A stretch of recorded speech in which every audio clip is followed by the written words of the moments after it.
even though I started to wake up earlier and even do speeches out there, do speeches that even made people cry, I was actually starting to lose a grip on actually making money. Like, I was more focused on speaking and not doing.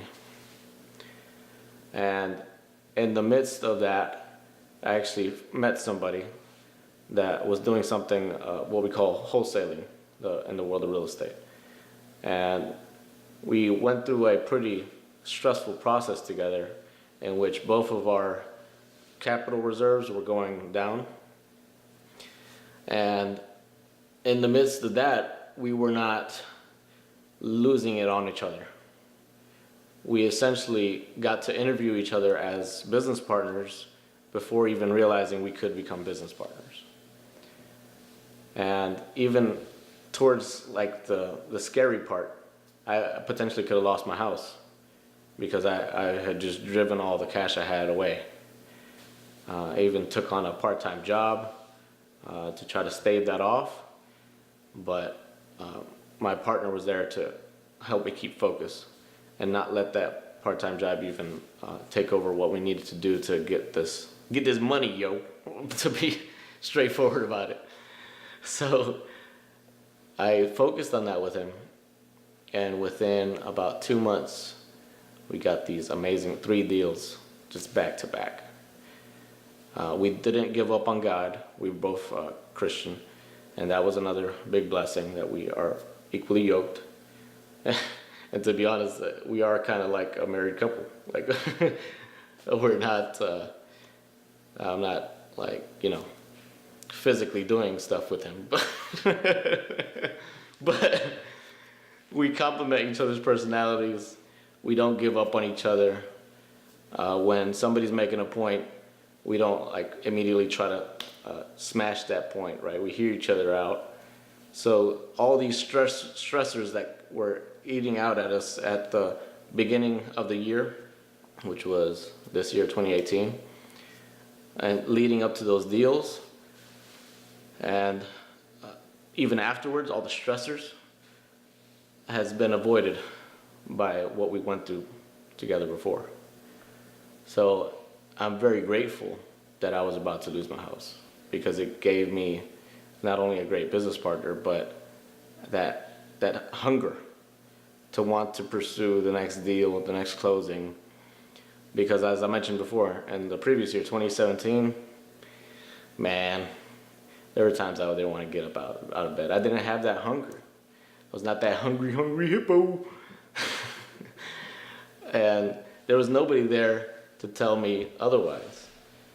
So I appreciate the value of a business partner and our complementing personalities. He's actually amazing at sales. I'll never rebuke that, but I'm amazing at structure and management.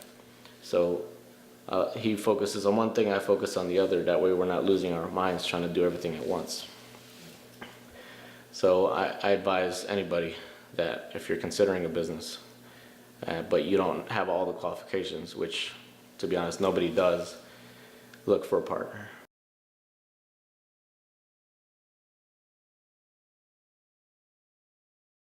Yeah, the doubt was there all the time. I don't think the doubt ever leaves.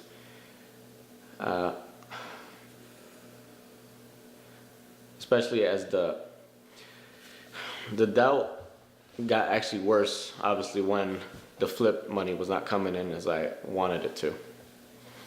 When I was spending more than I was making on the renovations. And I think what actually amplified it in my brain and my heart, surprisingly, was looking at other people. Like, you see these YouTube superstars like Gary Vee, Grant Cardone, and who else? All these amazing folks just out there doing action. Looking at them, I would kind of subconsciously try to mold them into my brain and be like, I'm not this person, so I must not be doing this right. I'm failing at life. When in reality, I'm comparing myself to another person that's not me. I'm not going to approach problems the same way they do. So why am I even looking at them for life reference? I need to look at myself really reflect on what I've done in my life, what I've come out of, what blessings I have, what downward valleys I've come out of, and develop principles off of that. And that's a lot easier to live off of than, hey, you haven't made $750 million in a year, so you're stupid in the head. Stupid. Like, who lives? That's what I was repeating in my brain every day. You should be you want to know how ridiculous this was? I said, how could I become a billionaire in a year? And I literally did the division, like how much I would have to make by the day, by the hour, by the minute. And it was like $1 million, tens of millions of dollars an hour. And I was like, I just connected the dots on how stupid that is right now, because there's no progression in that. It's maybe a healthy exercise to know what it would take, but just off rip, you gotta make $12 million in an hour. And if you did it, you're stupid. Like, what are you talking about, man? But I think we're hard on ourselves, especially because we grew up hard, with hard lives. Like Jay-Z said, it's a hard knock life. But it's not real. We progress in cash flow, we progress in growth, emotionally, financially, mentally.